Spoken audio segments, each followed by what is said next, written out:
Well, I'm sorry that this video is so late. It's about 12 hours late, at least. But, yeah, I meant to get it sorted out yesterday, but time got away from me. Hey guys, this video is going to be a book review of Welcome to Night Vale by Joseph Fink and Jeffrey Craner, co-creators of the Welcome to Night Vale podcast, which this book is based on. The premise of the podcast is a small town radio station, except the town is called Night Vale, and it's full of weird goings-on and conspiracies and mysteries, and everything is just that little bit strange. Without much further ado, welcome to Night Vale. I can't license the music. I'm not able to use it. The Welcome to Night Vale novel follows two women, Jackie Fierro, the eternally 19-year-old owner of the Night Vale pawn shop, and Diane Creighton, the chairperson of the Night Vale PTA. Both of these women discover strange and unusual mysteries, and considering that this is Night Vale, that's saying something. Jackie gets given, by the man in a tan jacket carrying a deerskin suitcase, a piece of paper that cannot be destroyed, cannot be put down for long, and just generally can't be gotten rid of. And this disturbs her routine, leading her to in fact feel like her life has in fact been ruined by this. Meanwhile, Diane discovers that a co-worker of hers, Evan, has disappeared from everyone's memories at the same time, while she's also going through some difficult times with her son as his father is starting to come back into town. Both women end up investigating their mysteries independently, but are they more connected than they seem at first? This is Night Vale, after all. I really enjoyed this book. It was an excellent addition to the Night Vale universe. It references many pieces of Night Vale lore that we already knew, while adding to them, and just generally being pretty good.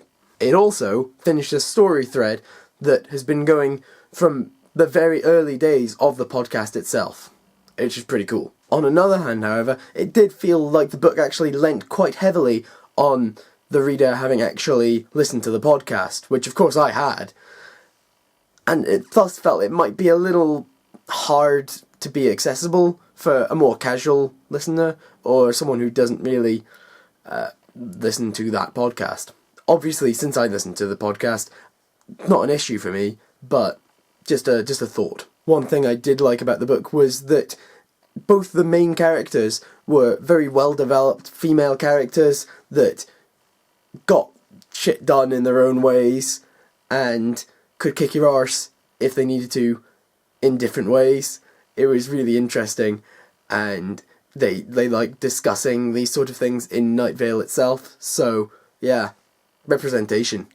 They also represent very different needs and issues in Night Vale itself, which I thought was fascinating. One final thing that I think is very notable about the book is that it did touch on that teenagers need space and time and just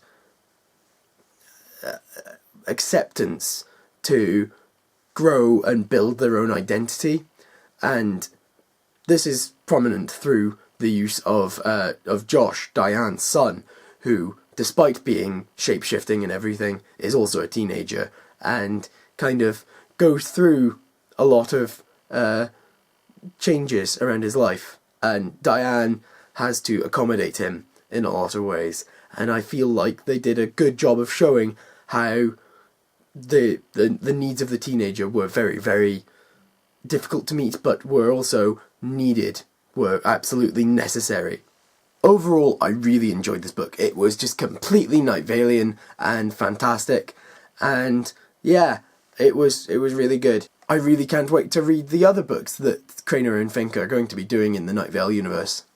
The comment question for this video is, what do you think of the Night Vale podcast, or of the book itself if you've read it? I'd love to know what you think, so tell me in the comments below. I hope that you enjoyed this video and that you remember to like and share it and subscribe to my channel. Click on the thumbnails above to see other videos by me, including my review of Magnus Chase and the Sword of Summer, the first book in the new Rick Riordan series, and my unboxing of January's Loot Crate with the theme of invasion.